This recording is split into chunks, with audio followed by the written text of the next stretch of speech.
Clinton Miner here from Sawtooth Bushcraft. As we said in the previous video, we were going to show you some of the products and what you can use them for. The first thing we're going to show you is my favorite use of Fatwood along with a ferrocerium rod.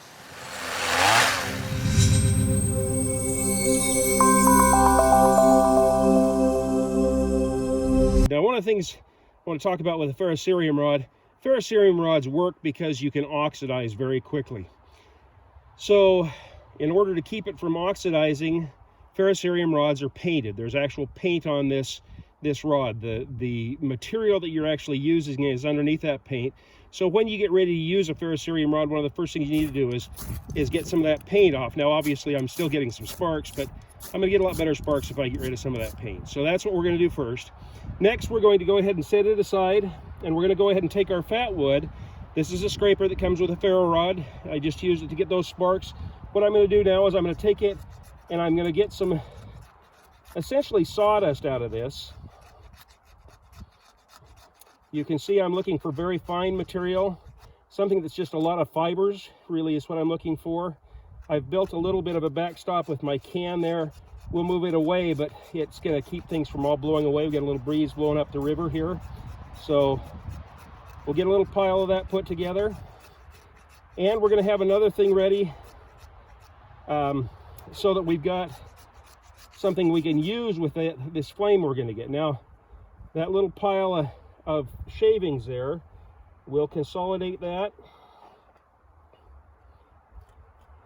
Get a little pine needle there, we'll pull it out so I'm not cheating. Go ahead and make myself a little pile, and we're going to pull out the other product, and that is the Beezwax fire extender. We're going to see if we can't, with the flame that we get from that Fatwood, get that beeswax concoction going. So we'll set that down for a second. Go ahead and take one of these quarters. I'm going to take the big one. And we'll kind of open it up if we can. On a cold day like this, it's kind of hard to pull apart. We'll just take it. Go ahead and take that quarter, get it ready to be lit. Set it there, and we'll take our ferrocerium rod, turn it around, and see if we can't get a flame going.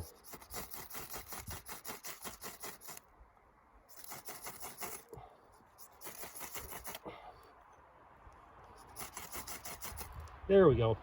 Now with that flame, we'll get this beeswax started.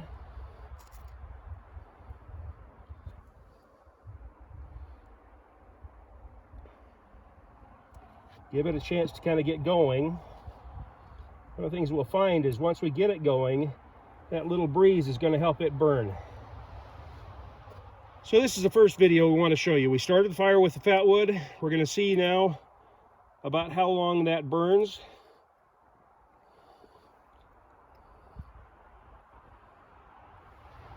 And what I will do is I'm going to quit talking here, and we will see if we can get some kind of a running total of that, and I'll probably fast forward it so that we don't have to sit and watch too long.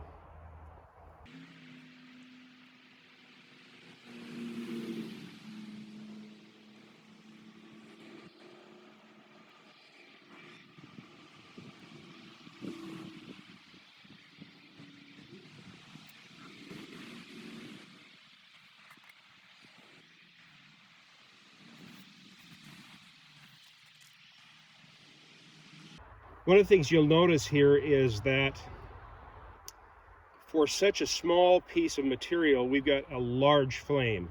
And in addition to the value that it burns for a significant period of time, it's also putting off a lot of flame, a lot of fire, a lot of heat. And that gives us the opportunity to not only have the time to put together our fire lay, but it also really gives us something that can dry out some material that we can get burning, and then dry out more material and really make that progress we need.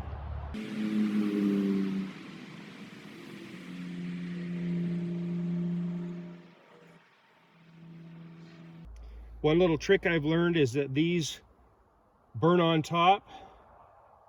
So we'll turn that over and give it some new life. Another thing you'll notice is that even though there's a fairly substantial breeze that's been blowing, that flame simply seems to get bigger, and that's really in part due to the formula that's in there that includes a fairly substantial portion of pine pitch.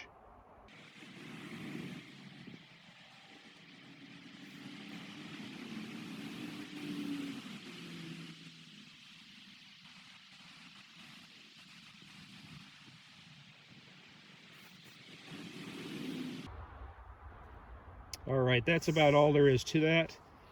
As you can see, this None Your Beeswax fire extender is a great way to get a fire going, give you the time to put things together and even some time to dry some things out. So that's another portion of this packet that helps you make sure you've got some fire. Each of these packets comes with a tin that has 4 of those rounds in it. That means you've got 16 fire extenders like the one we just used. You've got a substantial amount of time that if I needed to keep that flame going while I dried more material out, I can simply add another one of those quarters and keep things burning for a 20 or 30 minutes with what's in that can, if that's really what I needed to do. Once again, remember that here at Sage Sawtooth Bushcraft, we are all about being prepared. And as we say, if you're prepared, you're never really lost. Thank you for watching. If you like the videos, give us a thumbs up. And if you haven't already done so, subscribe. If you've got any questions about any of these products, go to our webpage at sagetosawtoothbushcraft.com, and we'll see you in the next video.